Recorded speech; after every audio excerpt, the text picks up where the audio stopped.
Well, good morning, everyone. Mr. Minister, my friend, welcome back to Washington. It is always a pleasure to meet Minister Jaishankar, whether it's here in New York, in Delhi, Melbourne, Bali, or anywhere else. And I think our own conversations, deep extended conversations that have taken place, in fact, over many years, because we were counterparts when I was last at the State Department as Deputy Secretary.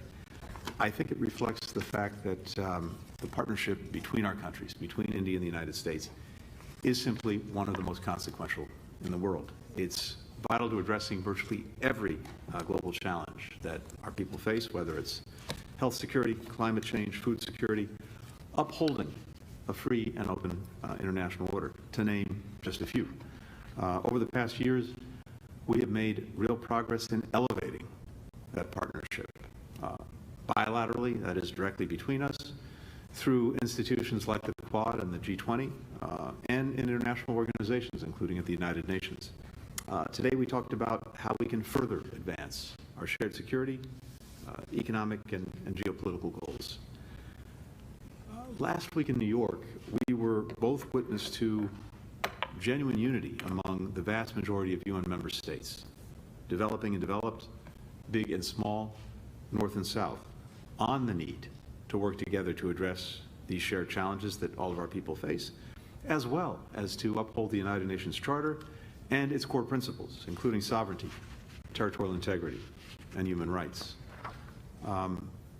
We're grateful for the Minister's partnership and leadership on these fronts.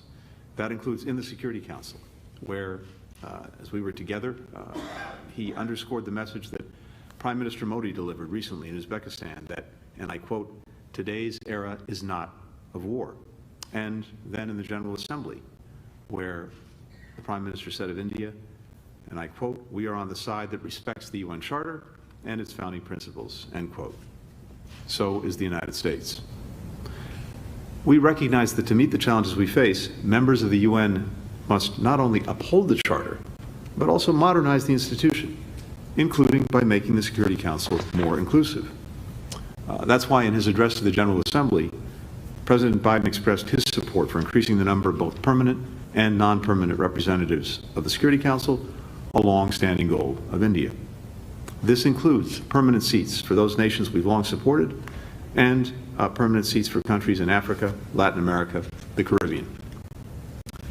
In his own General Assembly address, the Minister also highlighted the food, fuel, and fertilizer crises that have hit countries as they struggle to rebuild from the COVID pandemic. And indeed, if you look at how we spent most of our week last week at the United Nations, it was focusing on these very challenges. We've been working to rally allies and partners, not only to help people around the world most affected by these crises, but also to make sure that we are part of the solution to creating durable ways of dealing with these challenges. For example, on food security, not only responding to the emergency need, but also helping countries develop durable agricultural productive capacity. We know as well that each of these crises has been exacerbated by Russia's war in Ukraine, and it's why we continue to marshal international pressure on President Putin to end his war of choice. We also held a Quad ministerial on the margins of the UN, with the Minister and I continuing to work with our Australian and Japanese counterparts to realize what is a shared vision of a free, open Indo-Pacific that's connected, that's prosperous, that's secure, and that is resilient. And here, it's worth emphasizing that we're bringing complementary strengths to bear on problems that none of us can address effectively alone. A few examples: cybercrime.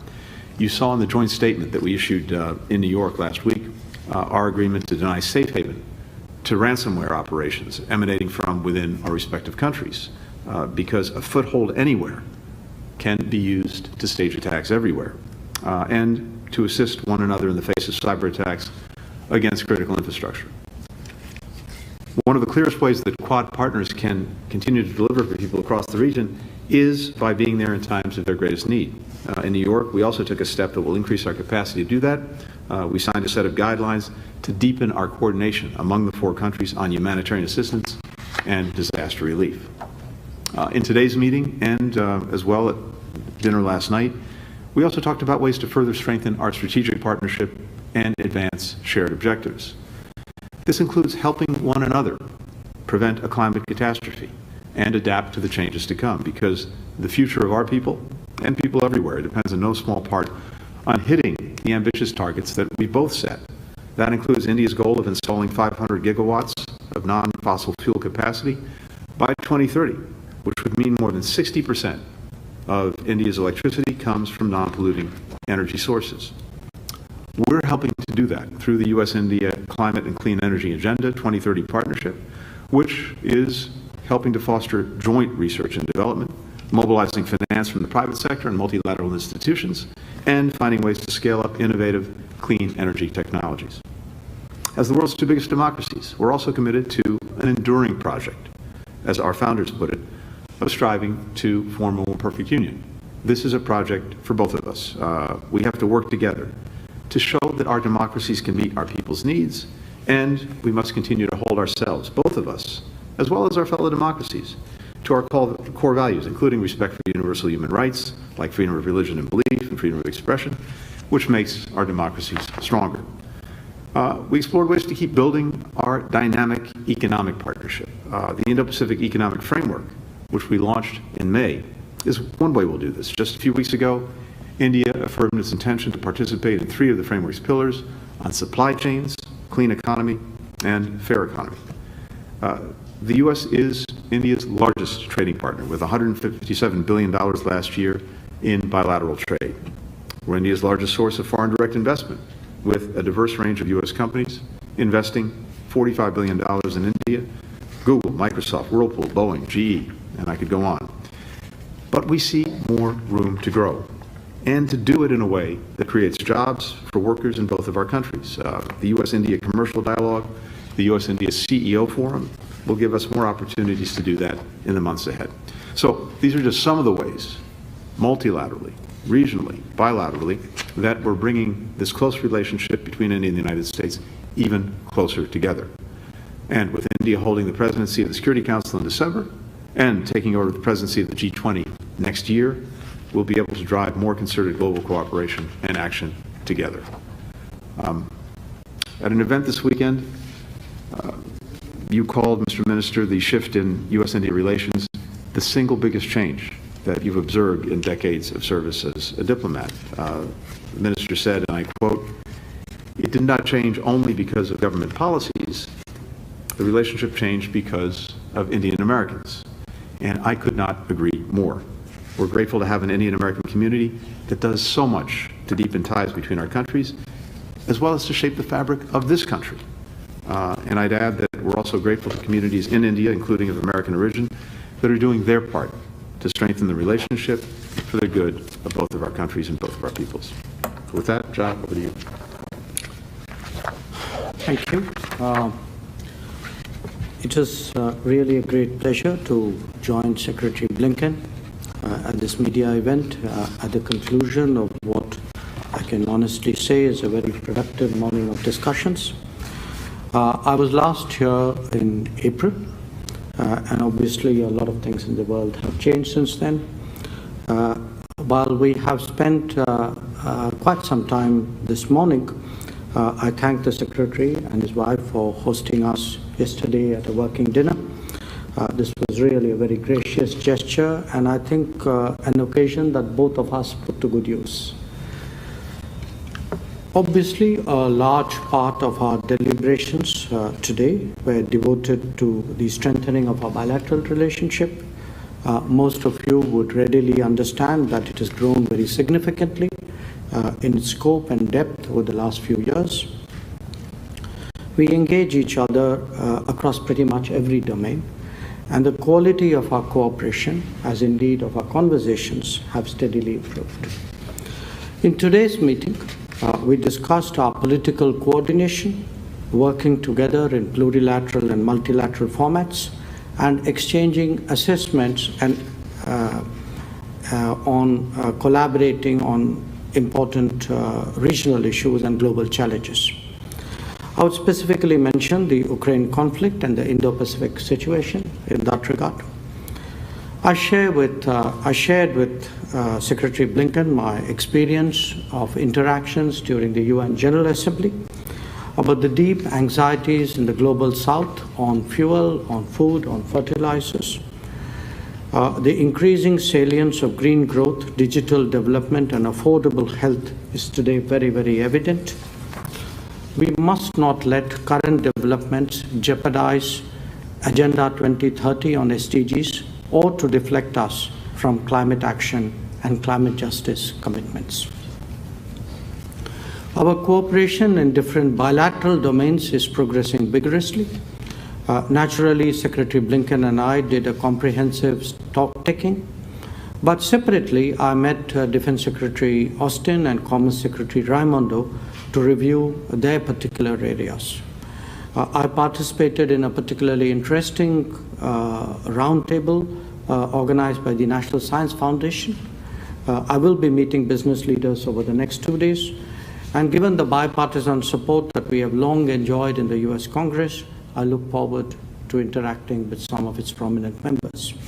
There will also be an occasion for me to engage think tanks and policy analysts so that there is a better understanding of India's concerns and interests. Having said that, there are particular issues in the current global context that shape the evolution of our cooperation and therefore merit your attention as well. Prominent among them is our commitment to address the global volatility which has arisen from the COVID, from conflicts, and from climate events. India and the US have a strong interest in encouraging more resilient and reliable supply chains. This requires policy decisions as well as practical measures involving the business community. We are focused on those goals. Furthermore, the digital world mandates a greater emphasis on trust and transparency. This too has been the subject of detailed conversations and follow-up action. When it comes to critical and emerging technologies, we both see the value of expanding trusted research. Our national security, our economic security, our technology security are all enhanced by closer collaboration. It is also in our mutual interest to facilitate the development and mobility of talent. We agreed that impediments in this regard should be addressed. There is a keen interest in India's national education policy, and we will explore how that can best serve to expand our partnership.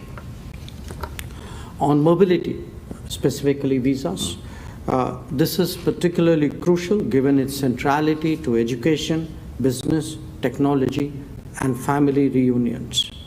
There have been some challenges of late, and I flag it to Secretary Blinken and his team, and I have every confidence that they will look at some of these problems seriously and positively. All these issues and more were evaluated not just in our bilateral context, but also from the perspective of the Quad and the I2U2. We are keen to move forward on the Indo-Pacific Economic Framework. I saw some creative thinking on how to repurpose established mechanisms for more contemporary collaboration. Our two countries are committed to contributing to the betterment of the global commons. True to our traditions, we rise above narrow national interest to serve the needs of the larger international community. We do so on the basis of our belief in a rules-based order, in our respect for international law, and in our adherence to the UN Charter. India-US cooperation is today visible across the length and breadth of the Indo-Pacific, and perhaps even beyond. It has many facets and expresses itself in different ways. We particularly value closer coordination in the Indian subcontinent, where we perceive that our convergences are very strong. It is essential that democracy, pluralism, progress, development, and prosperity are nurtured. Conversely, we must counter radicalization, extremism, and fundamentalism.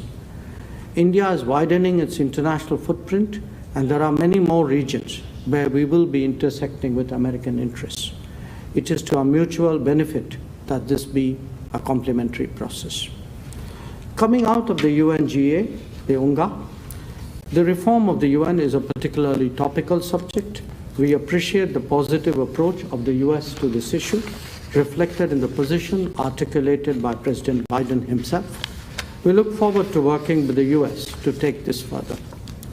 I also expressed appreciation at the strong cooperation that we have got from the US on the question of tackling international terrorism. In particular, I refer to the listing of well-known and wanted terrorists by the UN sanction process. In many other formats too, our two countries collaborate to keep the world safer and more secure. We spoke over the last 2 days of our commitment to practicing and furthering democracy, human rights, and good governance. Each country approaches this set of issues from their history, tradition, and societal context. Our yardstick for judgment are the integrity of the democratic processes, the respect and credibility that they command with the people, and the non-discriminatory delivery of public goods and services. India does not believe that the efficacy or indeed the quality of democracy should be decided by vote banks. This is an area where we look forward to a healthy exchange of views. There will be convergences and best practices that we can both profit by and perhaps even share with third countries. India will be taking over the presidency of the G20 at the end of this year. I appreciate the expression of support by Secretary Blinken towards making our chairship successful. Once again, I thank the Secretary for his warm welcome, for the open and comfortable conversations we have had, and for his commitment to further what we both believe is the critical relationship of our era. Thank you.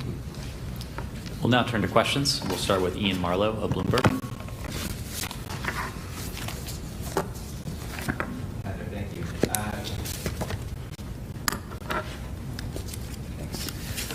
Secretary Blinken, we've seen several reported leaks in the Nord Stream pipeline system that Germany has said could be an act of sabotage.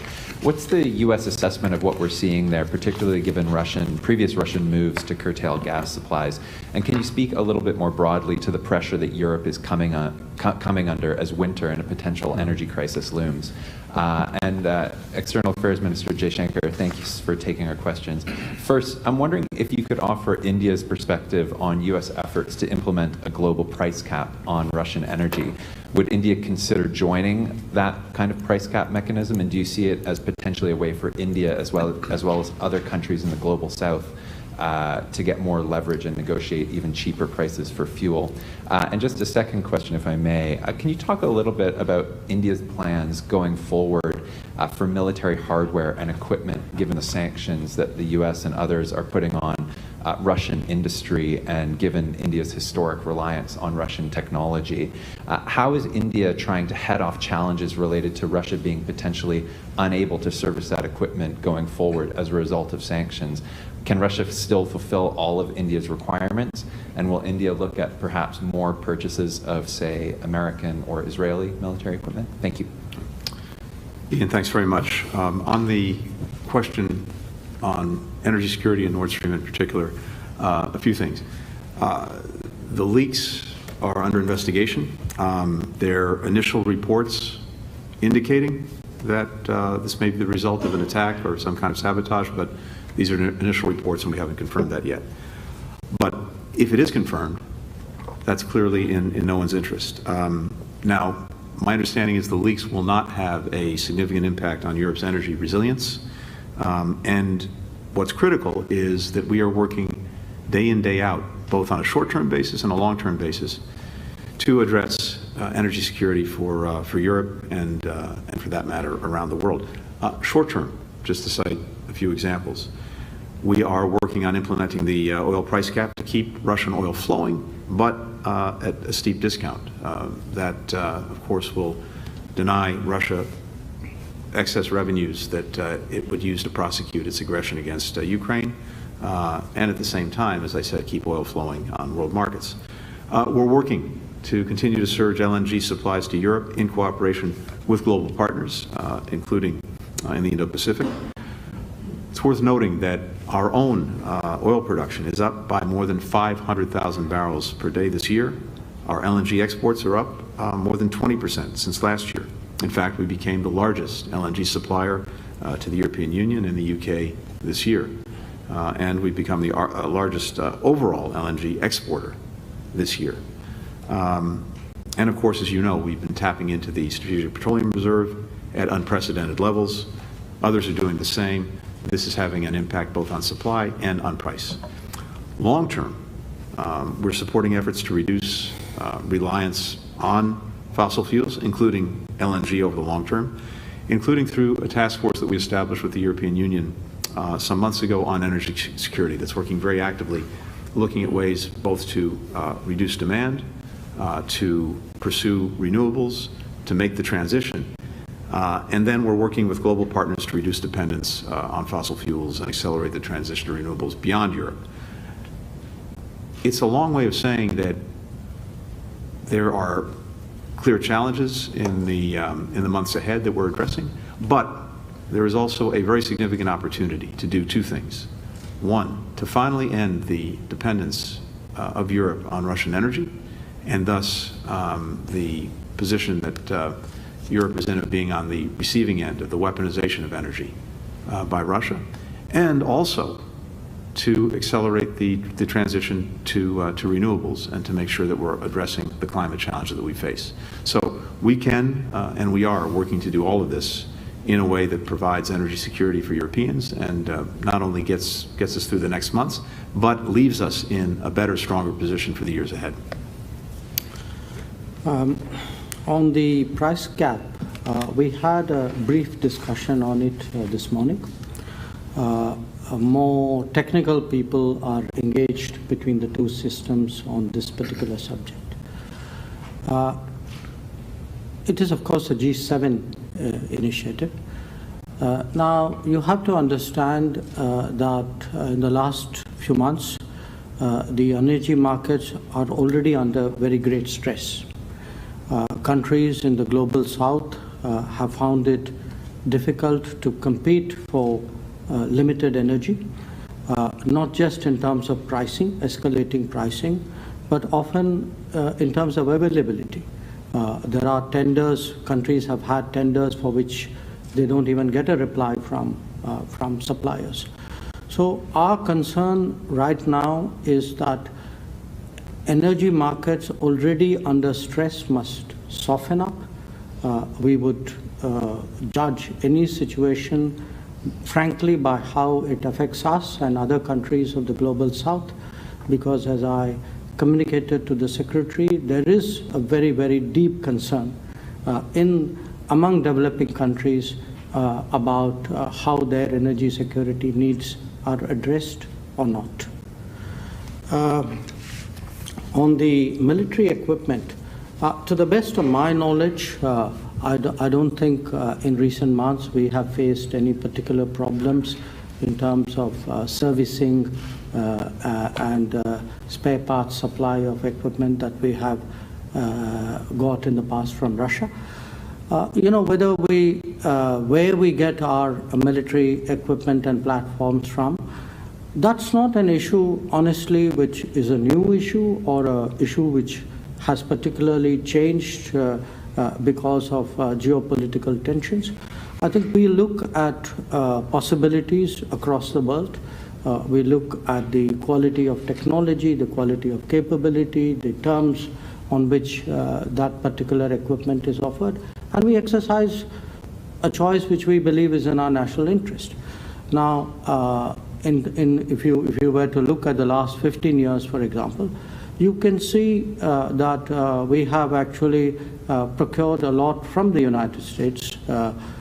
If you were to consider, for example, aircraft, the C-17, the C-130, the P-8, or the Apache helicopter, or the Chinooks, or the howitzers, the M777 howitzers. We have done so from France. I mean, we bought recently the Rafale aircraft. We have done so from Israel. So we have a tradition of multi-sourcing. For us, how to get the optimal deal from a competitive situation is really what this is all about. We'll next turn to Lalit Jha, Trust of India. Thanks, Ned. Thanks, Mr. Minister. You have been associated with this India-US relationship for decades and dealt with, you have been dealing with this India-US relationship for decades and dealt multiple leadership, multiple administrations. What is your overall sense of the trajectory of the relationship? And Mr. Secretary, I would like to pick up a few points from your opening remarks. First, you said you discussed to strengthen a strategic partnership, and this includes helping each other. Mm-hmm. The recent decision of U.S. To provide 450 million FM sales on F-16 maintenance package certainly is not doesn't help India's strategic national interest. Everyone knows where F-16 has been used in the past and where it will be used. Certainly is not being used for counter-terrorism operation, if you can help us understand that. On India's role in Ukraine, can you give us a sense what India can play a role in Ukraine peace process, given that Prime Minister Modi's recent remarks to President Putin and Mexico's proposal of a 3-member committee, including Prime Minister Modi, His Holiness Pope, and UN Secretary General to help resolve peace, bring peace in Ukraine. And finally, on your comments on Indian Americans, Indian Americans have played a big role in this relationship, and they are big supporters of Democratic Party. But there's frustration brewing up among this community as well because of the 700 days of visa waiting period among Indian Americans when they ask their friends and families and parents to come from India. All the embassies and consulates are giving them first appointment they are getting of 2024. Thank you, sir. Those were 6 questions bundled into one. It's very impressive. It's very impressive. I think you topped our colleague Ian. And so. Thank you. Well, look, I think the Secretary was good enough to refer to something I said on the weekend to a group of Indian Americans and Indians who live here, which is that the big change that I have seen in my 4 decades as a diplomat was actually in the transformation of India-US relations. And your question, how do I see the trajectory? Quite honestly, I see today a United States very international, very much more to engaging, very much more open to engaging a country like India, which is actually thinking beyond traditional alliances, which has been very effective at finding common ground with potential or actual partners. And a very good example of all this is actually in the Quad. The fact was, a Quad was something we tried about 2 decades, 15 years ago. It didn't work. And it is working very well today, and is doing, it's grown remarkably in the course of the last 2 years. So I think for us, today the relationship with the US opens up a whole range of possibilities not just with the United States, though those are important in themselves, because I think at this point of time, there's so much that India, and I assume the US too, stands to benefit from working with the United States, whether it's economy, with its technology, with its security. But the other part is also, I would say, it's been for us a very positive experience, a very encouraging one with a lot of promise of working with the US to shape the direction of the world. To me, that's really the big jump which we have made. I think the more we work together, the more we engage each other, I think many more possibilities will come. So very frankly, that's a long way of saying that I'm very bullish about the relationship. I can only echo, first of all, what Mr. Jaishankar said. I think no 2 countries have a greater ability and, I think, opportunity and responsibility to try to shape the future of the century from the United States and India as the world's two largest democracies. And what is very gratifying to me is the fact that in all of these meetings, in all of these conversations, in this ongoing dialogue we have, we are thinking together and working together in ways that we haven't before. That doesn't mean that we don't have differences. We do, and we will. But it also means that because of the depth and quality of the dialogue we have, we talk about everything and work closely together on how we can advance the agenda that we have in common, which, as you've heard, I think, from both of us, extends to virtually every issue that is confronting our own citizens and people around the world. On the specific questions you raised, on the F-16s, to be very clear, and it's important, this is a sustainment program for F-16s that Pakistan has long had. These are not new planes, new systems, new weapons. It's sustaining what they have. We have a responsibility and an obligation to whomever we provide military equipment to make sure that it's maintained and sustained. That's our obligation. Pakistan's program bolsters its capability to deal with terrorist threats emanating from Pakistan or from the region. It's in no one's interest that those threats be able to go forward with impunity. And so this capability that Pakistan has had can benefit all of us in dealing with terrorism. On the question of visas, I'm extremely sensitive to this.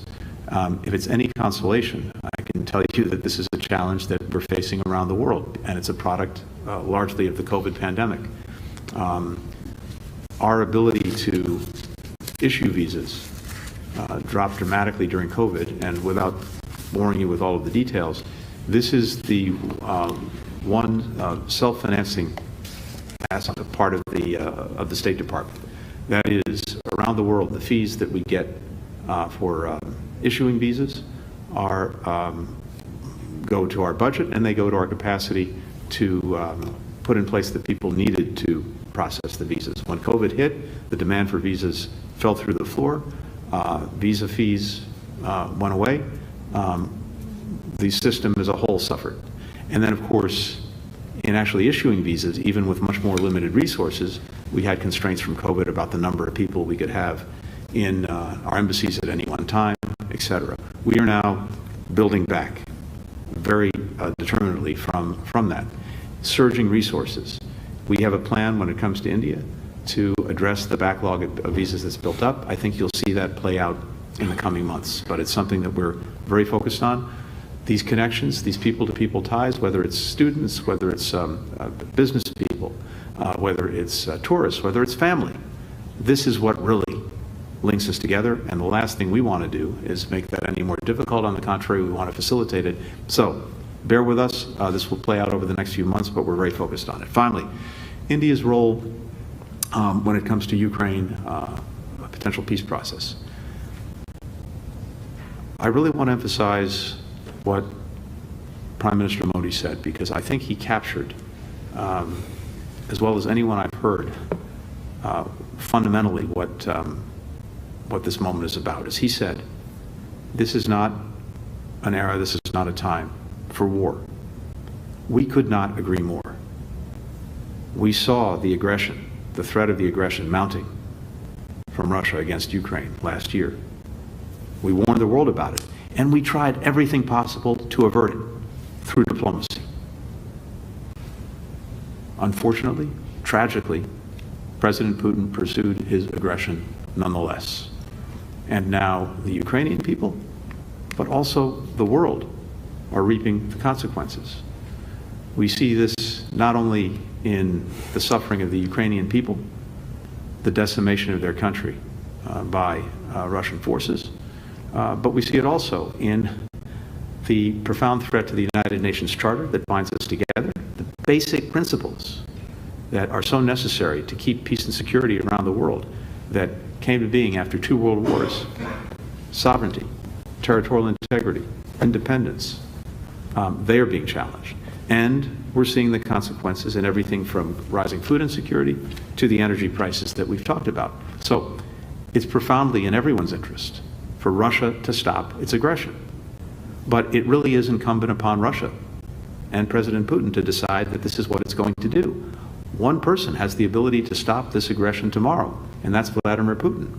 And as I said last week, if Russia stops fighting, the war ends. If Ukraine stops fighting, Ukraine ends, because Russia has seized territory through this aggression that makes it challenging for Ukraine to sustain its viability. So this is incumbent upon President Putin. We are very determined that if there is any opportunity for meaningful diplomacy to try to end the war, we will be part of it. But as of this date, speaking to you today, we continue to see no signs from Russia and President Putin that they're prepared to engage in meaningful diplomacy in a negotiation that would lead to a just resolution of the aggression. It is on Russia, it is on President Putin, and we will see if they finally respond. I think it's very important, though, that voices as consequential as India's make themselves heard, and that's why I thought the Prime Minister's comments were so significant. For the war in Ukraine to end. And then to follow up on your response to my colleague on conversations about a price cap on oil. You said that was briefly discussed during your meeting with the Secretary today, but it seems that you still have concerns, and right now India is not in favor of a cap on Russian oil. So is that accurate, and what would change that position? And Secretary Blinken, one question on Iran and one question on Ukraine. With the new Treasury General licenses last week, there are still technical hurdles when it comes to getting internet to Iranians. So I'm wondering what more the United States could do, and if the United States would work with private companies if they were to try and physically get hardware into Iran to make sure that they could facilitate the distribution of internet to the country. And then the second question on Russia, what cost will the United States impose on Russia if it annexes these Ukrainian territories that are holding these so-called referendums? And will the U.S. still allow Ukrainian troops to use U.S. weaponry to defend against Russians in those territories, no matter what the outcome of these referendums and these possible annexations? Thank you. Yeah. Please. Sure. We have taken the position privately, publicly, confidentially, consistently from February 24th that this conflict is not in anybody's interest. And we've always advocated that the best way forward is to return to dialogue and diplomacy. Now, your question, are we actively working on something? In the past, wherever we have been able to contribute something, we have been open to it. And I remain in very active touch with a lot of my colleagues in the G20, colleagues in the UN Security Council, some beyond.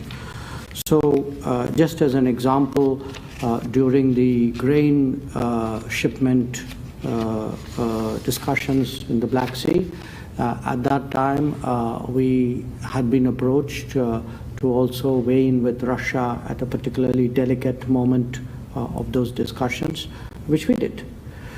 Right now, there are some issues. I had a meeting with the Prime Minister of Ukraine. He did mention some very specific concerns which he thought merited our attention, where he thought we could be of some use.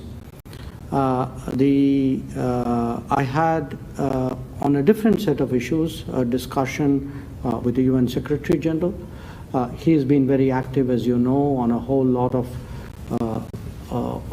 of specific concerns pertaining to the conflict, so it's not necessarily the overarching peace prospect, but even in the current scenario, are there issues which we can solve or in some way mitigate or ameliorate? So there was some discussion with the UN Secretary General as well. I don't think it would be right for me to kind of go into specifics at this time. Do we have concerns? This is in respect to your oil question. Look, we have concerns about the price of oil. But we are a $2,000 per capita economy. The price of oil is breaking our back. That is our big concern. Kylie, first on Iran. First things first. Asa should be alive today. The only reason she's not is because a brutal regime took her life, and took her life because of decisions she should be making about what she would wear or not wear. Women in Iran have the right to wear what they want. They have the right to be free from violence. They have the right to be free from harassment. That's true in Iran. It's true, should be true everywhere. So, for starters, Iran needs to end its use of violence against women for exercising what should be a fundamental freedom. And as a general proposition, and in this specific instance, we stand with all of those who are exercising the universal right to peaceful protest. As you noted, we've also taken action. And two things I would point to. We designated the so-called morality police and specific individuals for human rights abuses. And that imposes sanctions on them, and it would impose as well sanctions on anyone who seeks to, in any way, do business with them. And then, more specifically to the point you raised, we announced a general license to facilitate the free flow of information inside Iran. So, for example, what this does is it authorizes companies to provide things like cloud services, privacy technology, security technology, hardware and software to enable the Iranians to better communicate among themselves and also with the rest of the world. Individual companies can come to us, to OFAC in this case, to determine whether their technology fits under the license, and we will certainly look for ways to facilitate technology services being made accessible to people in Iran. On the question of Russia and the sham referenda and annexations that seem to be proceeding in Ukraine. One, we've been very clear that we are prepared and we will impose additional severe and swift costs on Russia for proceeding with the annexations. And again, it's important to remember what's going on here. Russia invaded Ukraine, seized territory, and is engaged in a diabolical scheme on some of the territory it seized, where it has moved the local populace out, often through these filtration centers, where people may be deported to Russia, elsewhere in Ukraine, or they simply disappear. Then they bus Russians in, they install puppet governments, and then they engage in the referendum and manipulate, in any event, the outcome to then claim that the territory belongs to Russia through annexation. We and many other countries have already been crystal clear. We will not, indeed, we will never recognize the annexation of Ukrainian territory by Russia. And I've also been equally clear that Ukraine has the absolute right to defend itself throughout its territory, including to take back the territory that has been illegally seized one way or another by Russia. And the equipment, the weapons that we and many other countries are providing them have been used very effectively to do just that, as we've seen in northeast Ukraine and as we see as well in the south. And again, because there is no change at all in the territory that is being annexed by the Russians as a matter for us or for the Ukrainians. The Ukrainians will continue to do what they need to do to get back the land that has been taken from them. We will continue to support them in that effort. We'll take a final question from Rina Bardwaj. I'm sorry, Nazira, we don't have time. From Rina Bardwaj, Asian News International. Minister Jaishankar and Secretary Blinken, thank you for doing this. Minister Jaishankar, you've had a very busy week at UNGA, meeting all your counterparts. Did they express their worries about Ukraine, which you mentioned in your remarks, of course, but also Taiwan? And did you discuss the impact of these developments on the global economy with Secretary Blinken? How are the two countries going to work together to address these concerns? And my second question to Secretary Blinken is, you talked about F-16 and the obligation that the US has. But can you further clarify what terror threats does Pakistan face, and why is there a need for these fighter jets? Also, there's a discussion with your Pakistani counterpart to improve ties with India and to make the region more stable. What was their response? You did give them an advice to maintain peace. What was the advice that you gave them?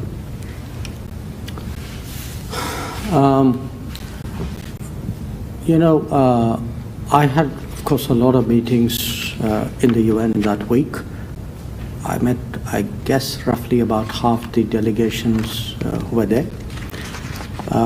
And a common concern among them was the anxiety about global economic volatility and anxiety about, sharply increased energy prices, of food inflation and food availability, of fertilizers which will impact food next year, of disrupted trade, of shipping, of insurance, of airline movements, of travel.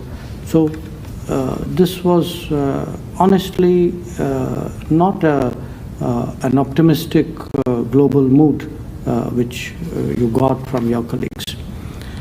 I think in particular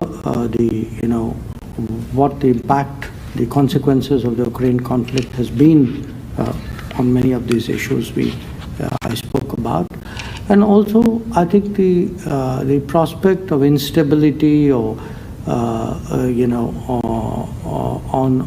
the Indo-Pacific, because today Asia and Indo-Pacific is so central to global trade and particularly in some very critical areas. So these were very, very widely prevalent concerns. We had a good discussion about it yesterday evening. We do think today, I speak for India, but I also speak to some degree for the relationship having an impact on the world. We think the right thing today is to find ways of stabilizing the global economy, of softening prices, of making sure that global trade is more predictable, that the sources of anxieties and tensions are less. Because at the end of the day, that's really, Prime Minister Modi, of course, said this is not an era of war, but this is an era of where we seek development, where we seek prosperity, where we seek progress. And I think India nationally and India through its key partners would like to do more to strengthen those trends. On the question of the F-16s again, and it's important to be very clear, this is, as I said, about sustaining an existing program, not adding a new one. And we have a responsibility to do that wherever we're engaged in the provision of defense equipment like F-16s. And second, as to what these are for, there are clear terrorism threats that continue to emanate from Pakistan itself, as well as from neighboring countries, and whether it is TTP that may be targeting Pakistan, whether it's ISIS Khorasan, whether it's Al-Qaeda. I think the threats are clear, well known, and we all have an interest in making sure that we have the means to deal with them. And that's what this is about. More broadly, we always encourage our friends to resolve their differences through diplomacy, through dialogue. That hasn't changed. It won't change. It would not be appropriate for me to characterize Pakistan's response just as I wouldn't characterize our friend's response in a similar conversation. Thank you. Thank you, everyone. Thank you, Your Excellencies. Secretary, any comment about Afghanistan? Afghan medical doesn't have a chance to go to school.